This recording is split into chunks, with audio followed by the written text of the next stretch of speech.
A strange thing happened to me earlier this week. My father, of blessed memory, was one of 10 siblings, and the first to pass away now a little over 5 years ago. This week, his oldest sister, in fact, the oldest sibling, sadly passed away as well. And for some reason, in the most unusual way, it kind of overwhelmed me in the sense that it suddenly brought back all of the feelings that I had all those years ago when I endured my own personal loss. One particular cousin reached out to me and said, "I know how you must be feeling as all of us are going in to pay a Shiva visit to our parents, and you don't really have that opportunity." And it made me wonder, it made me reflect about the fragility of life, and more precisely, how we endure and how we actually cope with loss. You know, people often suggest that time is a healer. I suggest that whoever coined that phrase probably had too much time on their hands. I mean, sure, over the course of time, some of that initial pain is diminished, some of the sting is somewhat taken out, but invariably an indelible wound, a gaping hole, as much as it might get filled somewhat, the scar, it remains. It's an eternal reminder of what you lost and you can't get back. When you consider how loved ones are essentially all part of some interconnected puzzle, all different parts of one interconnected soul, well, we all know that feeling when there's a piece of the puzzle that is missing. It may be the case that over the course of time you get used to it, but every morning you wake up, you look at it. Every night you go to sleep, you look at it, and that gaping bit, that missing piece, it's always staring you in the face. You might accept it, but you never really get over it. But therein lies a critical point. We are all interconnected pieces of a soul. Why is it that we often find how our loved ones are on our minds? Why do we sometimes see them in a sunset, or imagine their laughter in funny moments, or feel their presence sometimes when we least expect it? Because they are there, every bit with us. You see, the relationship between loved ones is chiefly of a spiritual nature, much more so than that of a physical. The bond between a parent and child, or siblings, etc., husband and wife, it's not something you can describe in practical physical terms. It's deep, it's intrinsic, it's a spiritual bond. And to that end, as much as the physical may be removed from our midst, that spiritual bond, it remains intact for all of eternity. Somewhere deep down, we are always acutely aware of the soul connections that take place between this world and the next. Somewhere deep down, we sense that there is certainly more to life than just our mortal existence.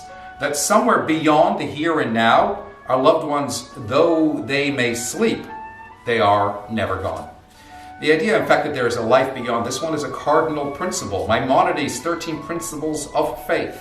In the Amida prayer, recited 3 times daily, we make reference to the idea. Mishnah, Talmud, there's always continuous reference driving home the point that there is something beyond here which we remain eminently connected to. It would be inconceivable that there should be a beginning and end here in this world and nowhere else beyond, where we would be able to receive reward for all the goodness that we do. Think about the story we read last week about Cain and Abel. I mean, could you imagine? Cain is jealous of Abel's offering, which is accepted by God, and goes and kills Abel. As a result of which, if you think about the fact that there isn't a world beyond this one, then invariably it means that the Cains of this world can get away with murder and the Abels of this world are all for naught. The hard fact is that there's always a place beyond here where there is divine reward for the good that we do, and indeed ultimately retribution for those who might perpetuate atrocity. A young man once came to see the Lubavitcher Rebbe following the passing of his even younger son. Those who noticed him waiting outside before his private audience saw him rather melancholy, and when he emerged from his audience, he had a real spring in his step. And they asked him, they said, "What happened?" And he said, "While I was inside, the Rebbe looked to me and said to me, 'If you knew your son was somewhere else, safe and sound, albeit that he couldn't connect with you, he couldn't reach out to you, he couldn't talk to you, would you nevertheless still be at peace with the idea?' And he said, 'Certainly so. And if you were able to send gifts to your son, and he's receiving those gifts graciously, but only he can't say thank you to you, in the literal sense. Would you nevertheless still send those gifts? And he said, absolutely so. And he said, well, then that's what you need to know about the reality regarding your son as well. He is somewhere else. He is safe and sound. And every time you do a mitzvah in his honor, every time you study some Torah in his merit, every time you do something good for his own memory, you are actually giving him a tremendous gift. The cessation of life is only as we perceive it here on earth.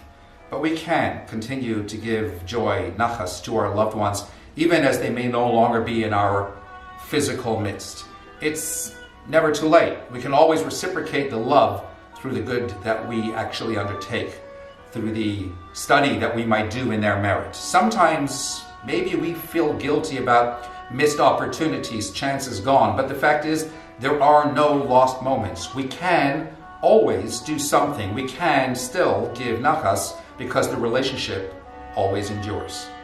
May the souls of our dearly departed be bound in the bond of eternal life, and may we live on in good health to inspire those who walked before us and those who will walk after us, until that day when those who sleep will rise up and dance once more. Shabbat Shalom.